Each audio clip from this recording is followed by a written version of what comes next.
serving stateside, specifically Spanish speaking, you would think that you could have more success, I guess, than other than other missionaries or other missions. We're all aware that South America and Central America, they baptize a lot, and so being Spanish speaking, I was like, oh man, I'm gonna have a lot of success, even though it's here in Kansas and Missouri. And even though previous missionaries in the same area had a lot of success, or other companionships in different branches were having success, for some reason I had the great trial and learning experience of not seeing a lot of success on my mission. I did baptize, but not a lot, and not as much as a lot of other missionaries that I knew in my mission. And sometimes that really is hard for a missionary to see, someone else, in a different ward that's right next to yours, or a different area, or, a fellow companion who's just had a lot of success. And then you look at yourself and you're like, well, how come me? Like, I'm doing everything right. I'm being obedient. I'm working hard. How come I can't see success? How come I can't see more baptisms? And there's a specific area that I was in, Spanish branch in Wichita, in the Derby stake, that I learned a lot from. That branch was very known for just having a lot of success, for being a very fruitful area. And as soon as I got there, for some reason, that all stopped, just gone. And I was like, oh no! And I was really excited because I love working with Hispanic people. They're just so warm and open, and they have such a desire to change and to come unto God. But for some, it's harder. They're sometimes they don't keep commitments very well, and I think that goes for all types of people. But it was just, for some reason, it was just really hard. We would find amazing families, we would find amazing people, we'd start teaching them, and the next thing you know, they're gone. They don't live where they used to, and we're like, where did they go? Like, they've been here for forever, now they're gone. Sometimes they return back to their native country, or they just move for whatever reason.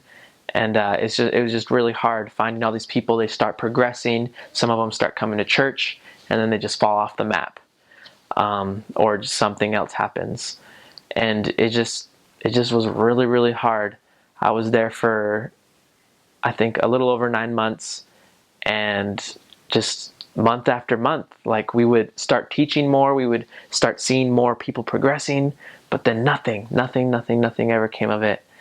And it was just very, very hard, and it was hard to not blame myself for it, because it wasn't me at all.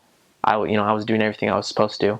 And that's something that, as a missionary, you need to realize is success isn't measured by number of baptisms or number of people that come to church. That is your goal, and you should be working towards that. But that success is measured of how much you've changed, how dedicated you've become, and what you're learning along the process. During that time, I realized that I could stay faithful, I could stay committed, I can continue doing all that I can, even when I'm not seeing any fruits of my labor, even if I'm not seeing success. And that has helped me in the future to know that, even if life is just throwing just lots of stuff down on me and I'm not seeing any success, I know that I can continue forward, remain faithful, and eventually the Lord will bless me in some way. Sometimes we don't know what God has in store for us, but there is a learning experience in everything, even if it's, going through a stage of not having any success in life or in your mission life. Something that was a really great blessing once I was transferred from that area in Wichita where I had no success at all. No immediate success, no baptisms. My companion, that transfer right after, my companion told me about several families that we had found that committed to be baptized. And, even though I wasn't there, even though I wasn't going to be one of the missionaries that was going to be in the picture or going to watch or witness this baptism of this family that me and my companion found, I was happy, because I knew that even though I didn't baptize in that area, my efforts did pay off. My hard work did pay off. And if I chose to, give up or just be lazy, or like this area is dead, if I chose to have that attitude, then these people may have not been found. But because I stayed committed, because I continued working hard, we were able to find some people that were in need of the gospel, and eventually they were baptized. And that's something that you can't sacrifice. You just always have to work, because you never know who will be placed in your path and who will eventually accept the gospel.